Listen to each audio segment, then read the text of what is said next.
Now you're going to take up one more problem on the cantilever beam. The problem number 7. A cantilever of 2 meter long is loaded with a UDL of 10 kilonewton per meter run over a length of 1.5 meters from the free end. It also carries a point load of 10 kilonewton at a distance of 0.5 meters from the free end. Find the reactions at the fixed end and draw the BMD and SFT. For this type of problems, we need to write the sketch. So to analyze this, a cantilever of 2 meter long, so you have a 2 meter long cantilever beam, is loaded with a UDL of 10 kilonewton per meter, 10 kilonewton per meter, run over a length of 1.5 meters from the free end. From the free end, you are going to take 1.5 meters.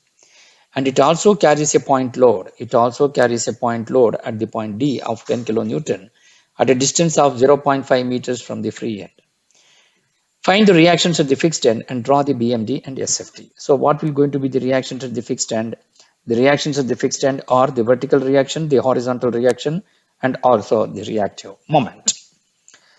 So first we are going to consider the horizontal reaction. Sigma H will be equal to 0. As there is no horizontal load on the beam, so therefore the reactions at the fixed end RAH will be equal to 0. So when you are considering the reactions of the vertical reaction, sigma V is equal to 0. The sum of the reaction acting upwards is positive. So the reaction automatically acting downwards is negative. So that means plus RAV minus 10 into 1.5 minus 10 will be equal to 0. So therefore RAV will be equal to 25 kilonewton, which is acting upwards, which is RAV will be equal to 25 kilonewton, which is acting upwards. Now we are going to consider the couple, that is moment. Sigma M will be equal to 0. The clockwise couple is positive and the counterclockwise couple is negative. Or here, the sum of the clockwise couple will be equal to the sum of the counterclockwise couple. So the counterclockwise couple is negative, so minus MA, taking the moments about the point A, minus MA plus 10 into 1.5 into 1.5 by 2 plus 0.5. 10 into 1.5 into 1.5 by 2 plus 0.5. So that will going to be the uniformly distributed load acting at the midpoint. So 10 kilonewton per meter to a length of 1.5. So that into 1.5 by 2 will going to give you at the midpoint for this span. So but we are taking the moments about the point E. So 1.5 by 2 plus 0.5 will going to give that distance. Then similarly, plus 10 into 1.5 will be equal to 0. So the reactive couple or the reactive moment will be equal to 33.75 kilonewton meter in the counterclockwise direction. Now we will going to analyze for the shear force and bending moment. So first we will going to consider the problem here. So we are considering between the B and D. Only we are considering the UDL. We are not considering the point load at the point D now. So when you are considering only the UDL between D and B for a span of 0.5 meters, what is going to be the shear force at the point B? The shear force at the point B will be equal to 0. Shear force at the point D will be equal to 10 into 0.5. So the load acting downwards is positive while considering the section toward the right side acting downwards is positive. So by sign convention, so plus 10 into 0.5, which will going to be 5 kilonewton. So when you plot for this, so the shear force diagram from 0 to 5, it will going to be a linear line because of just the power of x is 1. So therefore, you will going to get a linear line between 0 and 5. Now we will going to consider the bending moment at the point B. At B will be equal to 0. What will going to be the bending moment at the point D now? So when you are considering the bending moment at the point D, so since the load is acting downwards, so the beam will going to try to bend in a hog direction, that is to the down. So it will going to be hogging. So naturally it will going to be 10 into 0.5 into 0.5 by 2 because it is the UDL uniformly distributed load which is acting for the entire span, which will be equal to the general formula is W into X by 2. So where W equals 10 kilonewton per meter, X will be equal to 0.5. So minus 10 into 0.5 into 0.5 by 2. So on simplification, you will going to get it as minus 1.25 kilonewton meter. Since the power of x is 2, therefore, you will going to get a parabolic curve while joining between the bending moment at the point B and the bending moment at the point D. So you will going to get from 0 to minus 1.25 kilonewton meter by a parabolic curve because the power of x is 2. Now we will going to consider the point load at the point D now. At the point B, we have a point load also. Now we are considering the point load here, which is of 10 kilonewton. And now what will going to be the shear force at the point D now?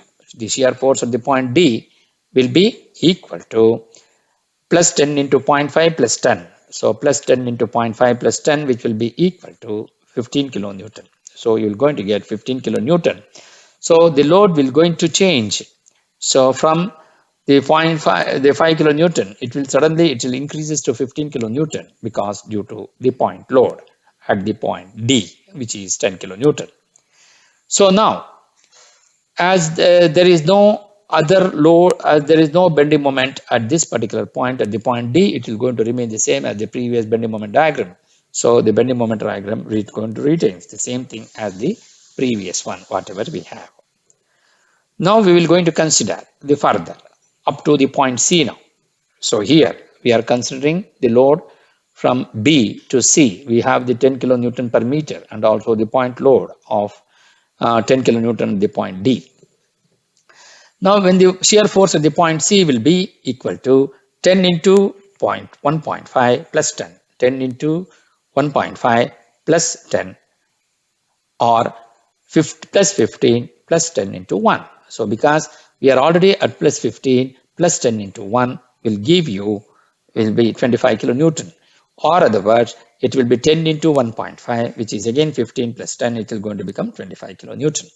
So as the uniformly variable load is from this point to this point C, so from 15 kilonewton, it rises to plus 25 kilonewton because due to the uniformly variable load. The line what you are getting here is a linear line because the load is W into X for the uniformly distributed load. Now, when you're considering the bending moment at the point C now, what will going to be the bending moment at the point C? So the bending moment at the point C will be equal to minus 10 into 1.5 into 1.5 by 2 minus 10 into 1. On simplification, you will going to get it as minus 21.25 kilonewton meter. So here again from minus 1.25 kilonewton meter, further it drops down to 21.25 kilonewton meter. So it is W into X by 2. Since the power of X is square, so naturally you will going to get a parabolic curve for the UDL. So from D to C also you're going to have uniformly distributed load. Therefore, from D to C, you will going to have a parabolic curve. Now, when you're considering for the entire beam now, so now we are considering for the entire beam, so what will going to be the shear force at the point A?